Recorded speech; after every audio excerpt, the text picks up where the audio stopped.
Hello students, let's see this question. The question says nitric acid is generally not used for the precipitation of original solution in the analysis of the basic radicals because it is a reducing agent, it is an oxidizing agent. Nitrate ion cause interference with the scheme of analysis. It forms insoluble nitrates.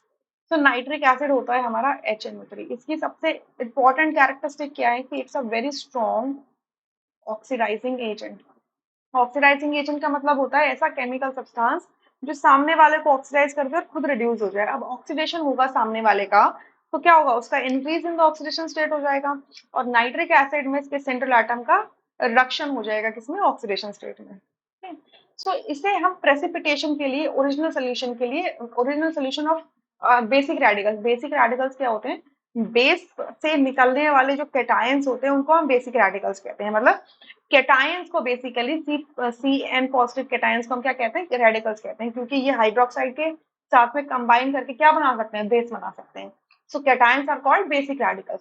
So cations का जब original solution होता है, जो भी mixture हमें given है हम उसके एक्वा सोल्यूशन बनाते हैं, उसको ओरिजिनल सोल्यूशन कहते हैं. तो उसमें किसी भी कैटायन की प्रेसिपिटेशन के लिए हम नाइट्रिक एसिड का इस्तेमाल नहीं करते हैं. ठीक है, क्यों? क्योंकि it is an oxidising agent. ठीक है, ये ऑक्सीडाइजिंग एजेंट है, रिड्यूसिंग एजेंट नहीं है. नाइट्रेट आयन जो रिलीज हो रहा है, ठीक है, नाइट्रेट आयन होगा, अगर हमने नाइट्रिक एसिड यूज कर लिया तो पहला तो ये क्या करेगा, ऑक्सीडाइज कर देगा. मान लीजिए कि आपका हमें डिटेक्शन करनी है Fe2 पॉजिटिव कैटायन की और ये क्या करेगा, उसको Fe3 पॉजिटिव में कन्वर्ट कर देगा. ठीक है, या हमें क्या करना है, इस तरीके से क्या करेगा, इंटरफेरेंस कॉज कर देगा, आपका सब्सटेंसेस को क्या कर देगा, ऑक्सीडाइज करने का काम कर देगा. इस वजह से हम इसे यूज नहीं कर सकते हैं. ठीक है, दूसरा अब इसमें थर्ड में लिखा है nitrate ion cause interference with the scheme of analysis. देखिए ये रीजन इतना अप्रोप्रिएट नहीं है, क्योंकि नाइट्रेट अगर रिलीज हो रहा है तो नाइट्रेट को तो हम निकाल सकते हैं. उसकी हीटिंग कर दो, स्ट्रॉन्ग हीटिंग कर दो तो नाइट्रोजन डाइऑक्साइड के फॉर्म में, नाइट्रोजन ऑक्साइड के फॉर्म में निकल जाएगा.